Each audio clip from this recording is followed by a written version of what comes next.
신바람 사연 아파트, 오늘의 사연 시작하겠습니다.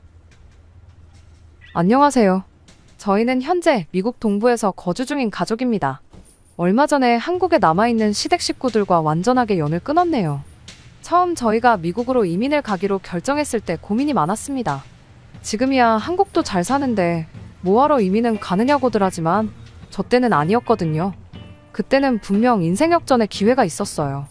형편이 어렵긴 했지만 저희가 사실 이민까지 생각할 정도로 어려운 상황은 아니었어요. 하지만 아주버님의 무리한 사업 욕심 때문에 저희까지 희생해야 하는 상황이 오게 되었고, 그때 겪었던 혹독한 시집살이에 질려서 이민을 결심하게 되었습니다. 원래 남편하고 처음 결혼했을 땐 작은 방 하나 구해서 신혼생활을 시작했었습니다. 남편이 둘째다 보니 사실상 시댁하고는 크게 엮일 일이 없었어요. 시부모님은 장남인 아주버님이 모시고 살고 있었거든요. 장남의 책무를 떠나서 아주버님이 사업한다고 시댁 전 재산을 끌어다 쓰고 있었던 상황이었다 보니 어떻게 보면 그게 당연한 거나 마찬가지였죠. 저희는 그런 아주버님네와 비교하면 시댁 지원은 일절 받지 않고 시작했기에 조금 없이 살았던 편이긴 했지만 그래도 저희 나름대로 행복하게 잘 지내고 있었습니다. 없으면 없는 대로 행복을 찾으며 살고 있었죠. 그런데 하루는 형님네가 저희 집까지 찾아와서 굶어 죽게 생겼다며 하소연을 하더라고요. 그럭저럭 잘 돌아가는 줄 알았던 아주버님 사업이 알고 보니 빚 좋은 개살구나 마찬가지였던 거예요.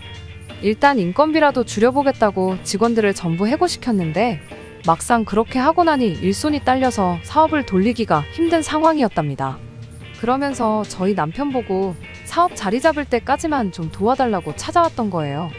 그 덕에 남편이 멀쩡히 잘만 다니고 있던 직장을 그만두고 아주버님과 같이 일을 하게 되었죠. 문제는 아주버님 사업이 누구 월급 제대로 챙겨줄 만한 형편도 아니었다는 거였어요.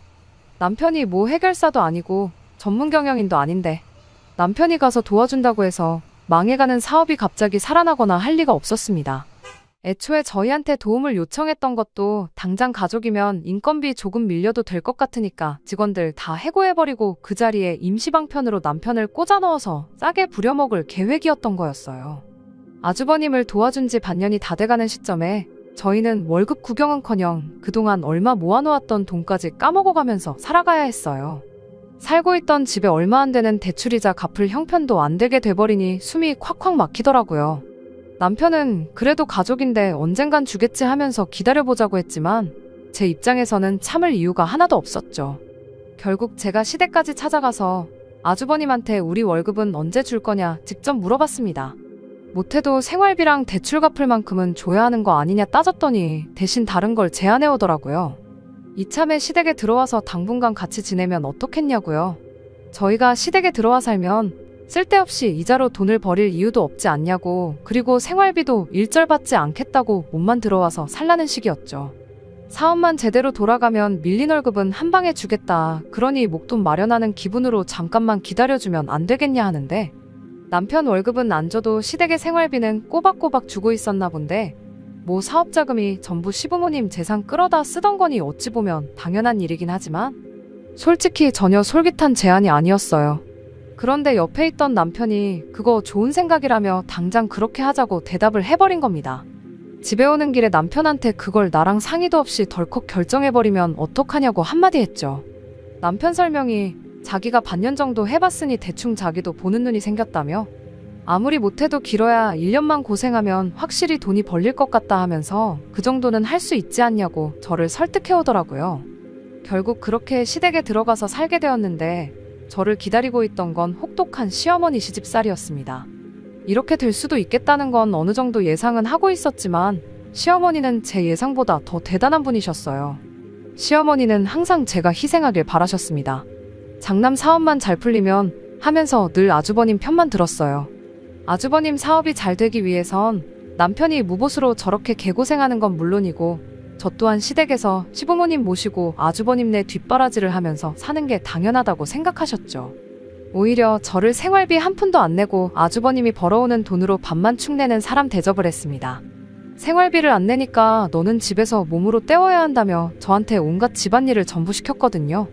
심지어 시조카 2명을 돌보는 것도 제가 해야 할 일이었어요. 제가 들어오면서 형님도 아주버님 따라 사업을 도와주겠다고 같이 출근을 하기 시작했거든요. 형님이 시집살이 대신할 사람 생겼다고 저한테 떠넘기고 일터로 피신했다는 걸 알게 된 건 조금 나중의 이야기였어요. 저는 제 시간을 마음대로 쓰는 것조차 허락되지 않았습니다. 집 전화로 어디 전화라도 하고 있으면 시어머니가 무선 전화로 제 통화를 몰래 듣기까지 했었어요. 통화하는데 난데없이 재채기 소리가 들려서 시어머니가 제 전화를 듣는다는 걸 알게 되었죠. 왜 그러셨냐 물어보니 제가 누구랑 통화하는지 알아내려 그랬다고 뻔뻔하게 나왔습니다. 그런 말도 안 되는 감시까지 받아가며 시집살이 하는 게 정말이지 숨통이 콱 막히는 기분이었어요. 어디 가서 털어놓을 수도 없었죠. 제가 밖에 나갈 수 있는 건 남편하고 외출할 때 아니고선 시장에 장 보러 나갈 때밖에 없었거든요. 조금이라도 제가 늦는다 싶으면 대문 앞까지 나와서 저한테 어딜 쏘다니다가 이제 오냐며 윽박을 지르기까지 했고요. 저녁상에 고기 반찬이라도 있는 날에는 밥도 같이 못 먹게 했었어요. 며느리는 아들 자식들 먼저 밥 먹고 남은 거 먹으라고요. 그나마 그건 저 말고도 형님한테도 해당되는 상황이었기에 조금 덜 억울하기는 했었습니다. 형님은 자기는 벌써 이렇게 몇 년을 살아왔다며 저보고 익숙해지라고 말을 했었는데 누구 때문에 이렇게 된 건데 저딴 소리를 하는지 할 수만 있다면 빨래 집게 같은 걸로 형님 주둥이를 찝어놓고 싶은 심정이었어요. 하루하루 혹독한 시집살이에 지쳐가는 가운데 그 지옥 같은 10월들을 탈출할 수 있는 기회가 찾아왔습니다. 하지만 그게 좋은 소식은 아니었어요. 1년이면 가능성이 보이니 참고 기다려보자던 남편의 바람과는 다르게 날이 갈수록 아주버님 사업이 안 좋아져서 어떻게 손 쓸 방도가 없는 상황이 와버린 거죠. 애초에 인건비 아낀다고 될 사업이었으면 진작에 잘 되었을 거란 생각을 했는데 남편 포함한 식가족들 전부 아주버님의 어디 뭐를 보고 그렇게 희망적이었는지 싶었네요. 아무튼 아주버님이 이젠 그나마 시댁 생활비랍시고 벌어왔던 수입까지 사라져버리게 된 상황에 저는 이 위기를 기회로 활용해야겠다 생각했어요. 남편이 말했던 1년도 지났으니 이제 저희는 그만 발을 빼버릴 계획이었습니다. 하지만 이런 상황에서도 시댁 식구들이 가족이니까 라는 마법의 단어 한마디를 꺼내니 어떻게 할 방도가 없더라고요. 이렇게 어려운 상황에 가족들 내치고 니들끼리만 잘 살 생각이냐며 저보고 이기적이다 어쩐다 뭐라고 하더라고요. 이럴 때일수록 가족들끼리 똘똘 뭉쳐서 힘을 합쳐야 하는 거 아니겠냐는 말도 안 되는 궤변으로 제 남편을 구워 삼기 시작했죠. 여태까지 우리가 흩어져 살았냐, 한 집에 똘똘 뭉쳐서 온 가족이 아주버님 사업에 매달려 있지 않았느냐고. 그 덕에 이젠 온 식구가 굶어 죽게 생겼는데 뭘 더 어떻게 하자는 거냐고 한마디 받아쳐보긴 했지만 애석하게도 남편은 이미 가족이라는 말이 나온 순간 마음이 약해진 듯 보였습니다. 어차피 아주버님 사업으로 땡전 한 푼 못 벌어오는 거 아니냐고, 무슨 뾰족한 수라도 있느냐고 대놓고 물어봤어요. 무슨 대답을 할지 궁금했는데 결론은 돈이었습니다. 일단 남편이 다른 직장을 구해서 돈을 벌어가지고 오라는 소리였습니다. 독립해서 나갈 생각하지 말고 남편 보고 나가서 돈 벌어오라고, 그리고 시댁 생활비를 대라는 거였죠. 그동안 아주버님이 벌어온 돈으로 무임승차 해왔지 않느냐는 헛소리를 하는데도 남편이 그럼 내일부터라도 직장을 알아봐야겠다는 답답한 소리를 하더라고요. 그걸 보고 있자니 속이 뒤집어지는데 그래도 남편이라고 저러고 있는 걸 보니 가여워서 최대한 양보해주기로 했어요. 대신 저도 계속 당하고 살 수는 없었기에 시부모님하고 아주버님네한테 3가지 조건을 걸었습니다. 첫 번째는 남편뿐만 아니라 저도 같이 맞벌이를 하겠다는 거였어요. 남편 보고 직장을 구해 돈을 벌어오라는 소리는 결국 아주버님은 끝까지 자기 사업을 포기할 생각이 없다는 거나 마찬가지잖아요. 말인즉슨 한동안은 남편 혼자벌이로 시부모님과 저희들, 아주버님네에 딸린 시조카들까지 먹여 살려야 한다는 소리였는데 남편이 혼자 번다고 해봐야 얼마나 벌겠어요. 딱 생활비 내고 나면 땡전 한 푼 안 남아서 과자 한 봉지도 겨우 사 먹겠구나 싶었죠. 저는 그렇게는 못하겠다고, 애초에 아주버님 사업만 아니었으면 우리끼리는 아무 문제 없이 살았던 거 아니었겠냐고. 그러니 저도 맞벌이를 하겠다고 했던 거죠. 그러면 남편이 벌어오는 돈으로 시댁 생활비를 대고 제가 번 건 제가 버는 대로 따로 저축을 하겠다는 뜻이었어요. 겸사겸사 그걸 기회로 지긋지긋한 시댁 식모살이 노릇도 탈출하고 정말 시댁과 연을 끊어야 할 때가 오면 적어도 손에 돈 몇 푼은 쥐고 있어야겠다는 생각이었거든요. 두 번째는 아주버님 사업에 대해서였어요. 두 번 다시 아주버님 사업에는 얽힐 생각 없다고요. 사업이 풀리게 되더라도 남편이 다시는 아주버님 사업을 도울 일은 없을 거고 우리는 그 길로 독립해서 나가 살겠다는 소리였죠. 괜히 또 남편을 데려다가 쓰겠다고 무보수로 부려먹을 건덕지를 아예 없애버린 겁니다. 마지막 조건은 남편이 여태껏 2년 가까이 받지 못한 월급에 대한 차용증을 써달라는 거였습니다. 그동안 준다 말만 했지 구경도 못 해본 그 돈 말이에요. 그건 저희가 아주버님께 빌려드린 걸로 하겠다는 뜻이고 언젠가는 꼭 받아내겠으니 증거를 남겨놓겠다는 뜻이었죠. 차용증 작성하면 공증까지 받아놓기로 확실하게 짚고 넘어갔어요. 얼굴 표정만 봐도 제 조건들이 마음에 안 든다는 게 전부 표가 났지만 당장 자기들 코가 석잔데 선택권이 있었겠나요? 남편이 안 벌어오면 당장 굶어 죽게 생겼는데 말이에요. 그 3가지 조건이 없으면 가족이고 나발이고 나는 모르겠으니 싫으면 싫다고 대신 저희는 당장 나가 살겠다고 강하게 나갔더니 결국 그렇게 하겠다고 하더군요. 그렇게 저는 지긋지긋한 10월대에서 탈출을 하게 되었습니다. 그리고 그 덕에 평생의 은인을 만나게 되었죠. 제가 출근하게 된 회사 사장님이었는데 가족이라는 이유 하나만으로 땡전 한 푼 안 주고 저희를 부려먹었던 시자들과는 다르게 물심양면적으로 저희를 도와주던 은인이었습니다. 여전히 퇴근하고 집에 돌아가면 어느 정도 집안일을 도와야 했지만 10월대에서 탈출했다는 해방감 때문인지 일터에 나가는 게 그렇게 행복할 수가 없었어요. 일이 힘들어도 콧노래가 절로 나올 정도였죠. 그런 제 모습을 사장님이 엄청 좋게 봤던 거예요. 세상에 일터에 나와서 이렇게 밝게 일하는 사람은 또 처음 본다면서요. 그러면서 자연스럽게 사장님과 친분이 생기게 되었고 새로 구한 직장에서 먼저 일하고 있던 남편도 이쪽으로 데려와 사장님 밑에서 같이 일하게 되었습니다. 사장님은 저희 부부를 정말 좋게 보셨고 이따금씩 저희를 식사에 초대해주고 그랬습니다. 자연스럽게 사장님네 가족들과도 친해지면서 저희가 현재 처한 상황에 대해서도 살짝 이야기를 했던 적이 있었죠. 그랬더니 사장님이 그렇게 지낼 바에 그냥 나와 사는 게 더 낫지 않냐고 물어왔어요. 그러면서 조심스레 미국 이민 이야기를 꺼내더군요. 사장님의 친척분 중 한 분이 미국에서 사업을 하고 있는데 그 사업을 확장하면서 믿을 만한 사람이 필요한 상황이라며 괜찮은 사람이 있으면 소개 좀 시켜달라는 부탁을 받았답니다. 조건도 괜찮아서 저희 부부가 딱 생각이 났대요. 저희 2사람이라면 거기에서도 잘 해낼 것 같다고요. 그때야 말씀은 고맙지만 저희가 이민은 생각해 본 적도 없고 영어 한마디도 제대로 못할 텐데 거기서 어떻게 지내겠냐고 좋게 거절을 했었습니다. 그런데 그 일이 있던 뒤로 며칠이 지나서 이 지긋지긋한 시자들을 끊어낼 수 있다면 무엇이든 할 수 있겠다고 생각을 고쳐먹게 되었고 그렇게 이민을 가기로 결심을 하게 되었습니다. 당시 남편은 출장 때문에 집에 없었고 저는 일 때문에 퇴근이 조금 늦은 상황이었어요. 퇴근하고 와서 저녁 식사를 하려고 했는데 웬일로 시어머니가 밥을 다 차려주겠다고 하더라고요. 제가 출근하면서 시어머니와 사이는 더 안 좋았었어요. 시어머니가 며느리가 2이나 있는데 내가 왜 집안일을 해야 하냐고 집안을 한번 뒤집어 놓은 적이 있었거든요. 하지만 제가 걸었던 3가지 조건 때문에 저한테 일 나가지 말고 집안일이나 하라는 말을 할 수 없는 상황이었죠. 그 덕에 저한테 시집살이 떠넘기고 아주버님 사업으로 피신했던 형님이 다시 붙잡혀 들어와서 집안일을 해야 했습니다. 당연한 거긴 하지만 시조카들도 직접 자기 손으로 돌보게 되었고요. 그것 때문에 형님이 저한테 앙심을 품고 있었다는 건 눈치채지 못하고 있었습니다. 아무튼 시어머니가 갑자기 제 저녁밥을 챙겨주신다니 무슨 바람이 불어서 저러시나 했어요. 사람이 갑자기 변하면 죽는다는데 걱정까지 되기 시작했죠. 그런데 역시나 밥 차려준 걸 보니 사람이 갑자기 변한 건 아니구나 싶었습니다. 그날 저 퇴근하기 전에 먼저 저녁 식사를 하고 먹다 남은 잔반들을 그대로 저 먹으라고 내주셨거든요. 밥그릇에 양념도 조금 묻어있고 그릇 안에 밥풀 꼬라지를 보아하니 그날 저녁에 먹다 남은 밥을 한 그릇에 모아다가 위에다가 대충 흰밥으로 덮어놓고 저한테 내준 게 다 티가 나더라고요. 국이라고 소고기 묵국을 떠줬는데 고기 한 점 없는 건 둘째치더라도 국물에 고춧가루 몇 개가 둥둥 떠다니는 게 이것 또한 가족들이 먹다 남긴 국을 가지고 한 그릇 만들어서 저한테 내준 거였어요. 이게 뭐냐고 따지고 싸우기도 싫어서 그냥 식욕이 없어서 안 먹겠다고 자리에서 일어났는데 시어머니가 안 먹으면 너만 손해지 하면서 그 밥이랑 국그릇에 랩을 씌우더니 그걸 그대로 얼리더라고요.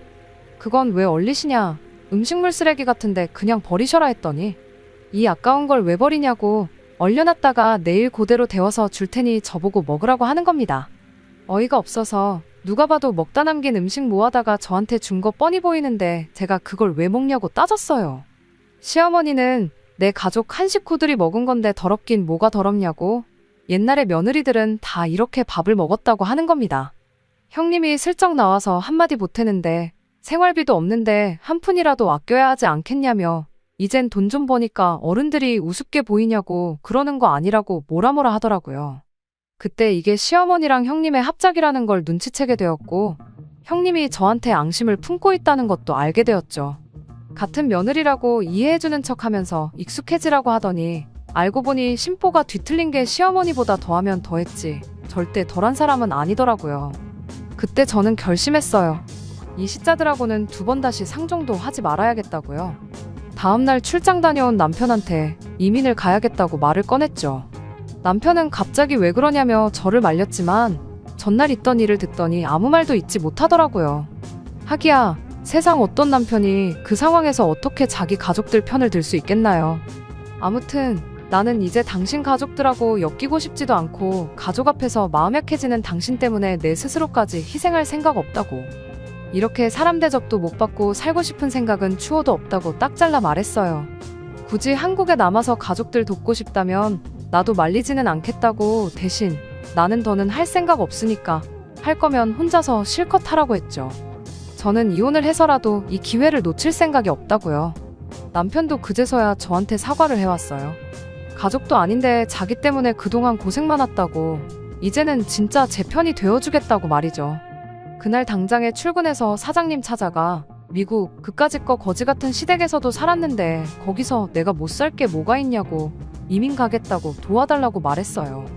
사장님도 당장에 저랑 남편 2사람이 빠지면 직원을 새로 구해야 하는 상황이었지만 저희같이 열심히 사는 사람들 잘 풀리게 도와주고 싶었다며 자기 일처럼 기뻐해 주셨고 그날 그쪽에 있는 친척분들한테 전화해서 유선상으로 저희를 소개시켜줬습니다. 당장 수중에 돈이 얼마 없던 상황이라 1년을 더 시댁에서 참고 견디며 살았습니다. 이민 가겠다는 말은 시댁에 이런 방구 꺼내지도 않았고요. 그나마 전세금 뺀 거 얼마 있던 게 있어서 시간을 많이 단축할 수 있었죠. 비행기 표 끊어놓고 출국하기 한 달 전에 시댁에 처음 통보를 했던 그날 눈이 휘둥그레진 시어머니와 형님 얼굴을 잊을 수가 없네요. 아주버님은 조금만 더 하면 사업이 일어날 것 같은데 조금만 더 있어줄 수 없느냐고 생활비 좀 더 벌어다 달라는 부탁들 올려서 말을 해왔어요. 형님도 옆에서 이제 우리는 뭐 먹고 사냐는 식으로 나오길래 잔반 남으면 버리지 말고 얼려뒀다가 그거 드시면 되는 거 아니냐고 후련하게 한마디 해줬습니다. 아니나 다를까 시어머니 입에서 가족 이야기가 나오길래 거기에도 한마디 해줬죠. 가족 이야기는 가족 대접 해줬을 때나 꺼내시라고 이만큼 해줬으면 충분히 가족에 도리한 거 아니겠냐고 한마디 해줬죠. 당장 마음 같아서는 공증받은 차용증도 있겠다 그 돈까지 싹 다 받아내고 가고 싶었지만 거기까지는 참았어요.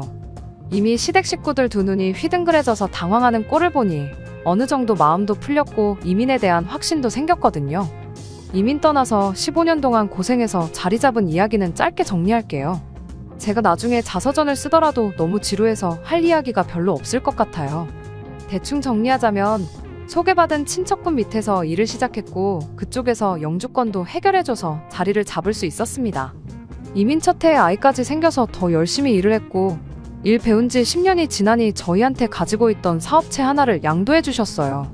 지분관계가 있어서 수입의 일부는 나누기로 했지만 저와 남편 그리고 저희 아이까지 세 가족이 먹고 사는 데는 지장이 없을 정도로 넉넉한 수입이었습니다.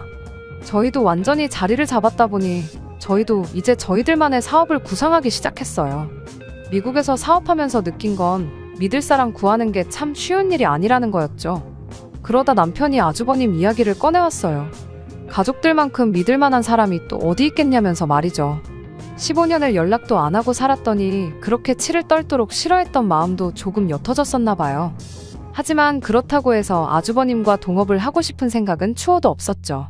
애초에 수완도 없는 사람인데 무슨 동업은 동업이냐고요. 남편은 그래도 혹시 아냐고 세월이 지나서 형님도 바뀌었을 수도 있지 않겠냐, 돈은 못 벌었을지언정 끈기도 있고 자기 일은 열심히 하는 사람이니 기회를 줘볼 수도 있는 거 아니냐고 연락이나 한번 해보자고 물어보더라고요. 남편이 아닌 척하고 있긴 했지만 자기 가족들을 그리워한다는 느낌을 지울 수가 없었죠. 시아버지 돌아가셨을 때 장례식도 못 갔었고 우리 아이도 할머니를 한번 만나보고 싶다는 말을 언젠가 했던 적도 있었고요. 그게 신경 쓰이기 시작하니 연락이라도 한번 해볼까 싶긴 하더라고요. 아버님 돌아가셨을 때 장례식에 참석 못한 이유로 그때부턴 정말 시댁과 일절 연락을 끊고 지냈었는데 저 몰래 연락은 하고 지냈을 줄 알았는데 정말 그 이후로 남편 또한 시가족들과 전화 한 통 주고받은 적이 없었나 봐요. 처음엔 애비 장례식도 안 와놓고 이제 와서 왜 연락했냐며 분위기가 안 좋았는데 언제부터 사이가 안 좋았냐는 듯 평범한 가족들처럼 대화를 주고받고 보고 싶다니 어쩐다니 하는 이야기까지 오갔거든요. 형님도 능청스럽게 어머님한테서 전화기 뺏어다가 저한테 친한 척을 했고요. 그걸 보니 여전히 시어머니 모시고 같이 사는구나 싶었네요. 아주버님하고 통화 좀 하려고 전화했다고 하니 일 나가서 아직 안 들어왔다고 하더라고요. 겸사겸사 사업은 아직도 하고 있느냐 물어봤는데 어물쩍 말을 흐리고 말을 돌렸어요. 아주버님이 저녁 9시는 돼야 집에 오니 그때 다시 전화하겠다 말하고 전화를 끊었습니다. 그리고 다음날 아침 일찍 전화를 했더니 아주버님이 전화를 받았고요. 언제 그렇게 사이가 나빴냐는 듯 평범한 가족들의 대화를 주고받았어요. 어떻게 지내냐, 잘 지내냐, 몸 건강하냐 그런 사소한 이야기들 잠깐 주거니 받거니 하다가 남편이 먼저 말을 꺼냈습니다. 미국에서 사업을 확장할 계획인데 혹시 같이 와서 할 생각은 없느냐고요.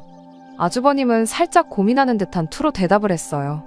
안 그래도 저희가 한국에 있을 때만 해도 애기였던 시조카들이 이제 대학 갈 나이가 되었다 보니 자식 공부 생각하면 그것도 좋은 것 같다는 식으로 말을 꺼내왔지만 요즘 사업이 너무 잘 돼서 정신없이 바쁘다니 어쩐다니 하면서 곤란하다는 식으로 대답을 하더라고요. 남편과 저는 아차 싶었죠.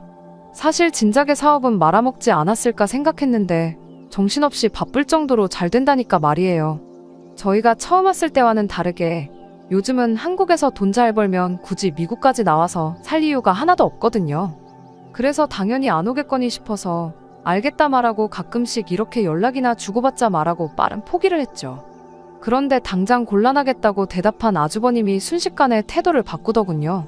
사업은 잠깐 직원들한테 맡겨놓을 수도 있는 거고 하면서 여지를 남기는 거예요. 저희가 돈은 얼마나 버는지 현지 생활은 어떤지 하면서 꼬치꼬치 저희 생활에 대해 캐묻기 시작하면서 한번 자기도 도전을 해보고 싶다 이런 식으로 나오더라고요. 아주버님이 긍정적으로 생각해보겠다 하니 남편이 엄청 기뻐하는 게 눈에 보였습니다. 아버님 장례식은 당시 저희가 영주권 문제로 귀국을 할 수 없었던 이유가 있었지만 아무튼 그 이후로 가족들과 완전히 연락 끊고 지내면서 알게 모르게 마음고생을 했었거든요. 게다가 가족을 그렇게 끔찍하게 생각하던 사람이었으니 피부치가 얼마나 그리웠을지 어느 정도 상상이 갔어요. 아주버님이 일단 현지 생활이 어떤지 보러 오겠다고 이야기를 했는데 남편이 참 들떠 보이더군요. 집에 방이 하나 남았다 보니 그 방을 쓰게 하면 좋겠다고 어디서 TV랑 침대 같은 걸 얻어와서는 싱글벙글 방을 꾸미고 그랬거든요. 그리고 아주버님이 오기로 한 그날이 왔어요. 모처럼 저도 큰맘 먹고 공항에 따라 나갔는데 정말 세월이 지나고 강산이 바뀌어도 이 집 구석은 구제불능이라는 생각이 들었습니다. 입국장에서 나온 건 아주버님이 아니라 시조카들과 그 뒤를 따라오는 시어머니였거든요. 버리고 갈 수는 없으니 일단 집으로 모셔오고 형님한테 이게 다 무슨 상황이냐고 전화해서 따졌죠. 형님은 뻔뻔하게 언성을 높이며 이젠 제가 시어머니를 모실 차례라고 하더군요. 저희가 가족들 상의도 없이 그렇게 미국에 가버리면서 자기가 지난 15년간 얼마나 개고생을 했는지 알고나 있냐면서요. 애들은 또 왜 보냈냐니까 시어머니가 앞으로 살아봐야 얼마나 더 살겠냐며 자기가 그동안 해온 시집살이에 비하면 얼마 되지도 않는 거 모르냐고. 그러니 그 보상으로 시조카들을 미국에서 대학 졸업까지 시켜서 한국에 돌려보내라는 되도 않는 소리를 하는 겁니다. 마지막으로 가족으로서의 도리를 다 하라는 말도 안 되는 소리를 늘어놓으면서 말이죠. 전화 끊고 이야기해보니 시어머니도 시조카들도 저희랑 아주버님네랑 다 이야기가 된 걸로 알고 있더군요. 하지만 이번에는 달랐어요. 제가 열받은 것보다 더 남편이 열받았더라고요. 그도 그럴 것이 남편에겐 이게 기회가 돼서 다시 가족들과 가깝게 지낼 마지막 기회라고 생각했던 것 같은데 누구보다 잔뜩 기대했었는데 그게 산산조각 나버리니 그 배신감이 컸나 보더라고요. 시어머니한테 말을 들어보니 애초에 아주버님은 저희 떠나자마자 사업 완전히 말아먹고 친구 밑에 들어가서 거기서 월급 받으며 일하고 있다는 사실을 말해줬어요. 애초에 사업이 잘 된다는 말도 다 거짓말이었고 시어머니 떠넘기고 애들 대학까지 보내달라고 되도 않는 계획을 세운 거였죠. 시어머니는 그 와중에 나도 미국에서 살고 싶은 생각 없다고 1억만 주면 그냥 혼자서라도 한국 돌아가서 살겠다는 말을 꺼내더군요. 남편이 당장에 표 끊어서 한국 다녀오겠다고 아주 단판을 짓고 오겠다고 난리도 아니었어요. 시어머니와 둘째쳐도 시조카들이 많이 난감해 보였습니다. 이야기 다 되었다길래 가라고 해서 갔는데 상황이 이 꼴이니 애들 입장에서 얼마나 눈치가 보였겠어요. 제가 돌봐줬던 건 기억도 안 날 테지만 그때 정이 붙어서 그런 거 안쓰럽더라고요. 남편이 분노한 모습을 보니 이번엔 냅둬도 알아서 해결하고 올 것처럼 보이긴 했지만 확실하게 하기 위해서 저도 같이 따라가기로 했습니다. 조금 돈이 더 들긴 했지만 그 길로 5명 한국행 비행기표 끊어서 바로 다음날에 한국으로 갔어요. 저희가 시조카들이랑 시어머니 모시고 다시 집에 갔더니 형님하고 아주버님이 엄청 당황한 눈치더라고요. 가족들하고 상의도 없이 미국으로 떠나버려서 나한테 시집살이 독박으로 시켜놓고 도망갔으니 그 정도는 해줄 수 있는 거 아니냐고 따지길래 내가 팔자에도 없던 시집살이 하게 된 건 누구 때문인데 그런 소리를 하느냐고 한마디 했네요. 애초에 미국 떠날 때 저는 이혼까지 결심을 했었다고, 그게 그렇게 불만이었으면 이혼을 하던지 했으면 되는 거 아니냐, 그리고 그 시집살이 내가 시켰냐고, 시댁 전 재산 끌어다 쓰고 홀랑 날려먹었는데 다 그거 형님하고 아주버님이 자초한 거 아니냐고 따졌어요. 그랬더니 저한테 아주 미국 가서 살더니 위아래가 없어져서 왔다고, 아주 미국인이 다 됐다며 빈정거리더라고요. 더 들을 것도 없어서 저도 마지막 들고 있던 비장의 카드를 꺼냈죠. 이게 이런 데서 쓰일 줄은 생각도 못했어요. 아주버님이 남편한테 지급 안 했던 월급에 대한 차용증이요. 원금은 4천이었는데 땡전 한 푼 갚은 적이 없으니 이자는 이자대로 불어나서 계산해보니 1억 조금 덜 되게 받아내야겠더라고요. 그래서 시어머니한테 1억 드리겠다고 한 거, 이 돈 받아서 드린다고 했더니 시어머니가 그때부터 눈빛이 바뀌더니 제 편을 들어주기 시작했습니다. 시어머니 입장에서는 그래도 장남이라고 챙겨줬는데 난데없이 고려장 당한 기분이라 형님네가 괘씸했던 거고, 이 꼴 저 꼴 보기 싫으니 시어머니도 시댁집도 팔아버리고 그 1억 가지고 어떻게 혼자 살아야겠다는 생각을 하셨던 거예요. 그렇게 싫었는데 처음 시어머니가 제 편이 되어주니 또 그렇게 든든할 수가 없더라고요. 오랜만에 느긋하게 한국 관광이나 하면서 지내야겠다고, 우린 시간 많다고, 차용증도 있고 법대로 강제집행 신청하기 전에 좋게 말로 할 때 떼먹은 내 돈 내놓으라고 했어요. 시어머니까지 옆에서 호달구지 법대로 하겠다고 강하게 나오지. 제 아무리 얼굴에 철판 깔고 있던 형님네도 어떻게 할 방도가 없으니 결국 전재산 탈탈 털고 대출까지 받아서 제 돈을 갚아냈습니다. 거의 20년 만에 그 돈을 받아내니 감회가 새롭더라고요. 그때 4천이었으면 지금 가치로 따지면 훨씬 더 높을 테니 손해라는 기분은 지울 수가 없었지만 그게 뭐가 중요하겠어요. 잊고 지내던 돈 받아낸 건데 복권 당첨된 기분이었죠. 그 돈은 받아내서 시어머니한테 드리기로 했지만 저희는 돈 받자마자 곧바로 미국으로 돌아왔어요. 어차피 이제 진짜로 연 끊고 지낼 건데 1억 드리고 연 끊나 안 드리고 연을 끊어버리나 결국 똑같은 거 아니겠어요? 이후로 형님이며 시어머니며 계속해서 연락이 왔지만 하나도 안 받았어요. 보나마나 내 돈 내놓으라는 이야기 꺼낼게 뻔했으니까요. 그렇게 시댁이랑 완전히 연을 끊고 살게 되었습니다. 남편 기분이 걱정되긴 했는데 의외로 덤덤히 이 상황을 있는 그대로 받아들인 모습이더라고요. 그걸 보니 저도 한숨 놓이네요. 그간 알게 모르게 남편이 혹시나 속으로 나 때문에 가족들과 멀어지게 되었다고 생각하면 어쩌지 하는 고민을 갖고 있었는데 이걸로 확실히 저 때문이 아니란 것을 남편도 알았을 테니까요. 끝까지 들어주셔서 감사합니다. 오늘의 사연은 여기까지입니다. 구독과 좋아요, 알람 설정 부탁드리고 더 좋은 사연으로 다시 찾아뵙겠습니다. 감사합니다. 감사합니다. 감사합니다. 감사합니다.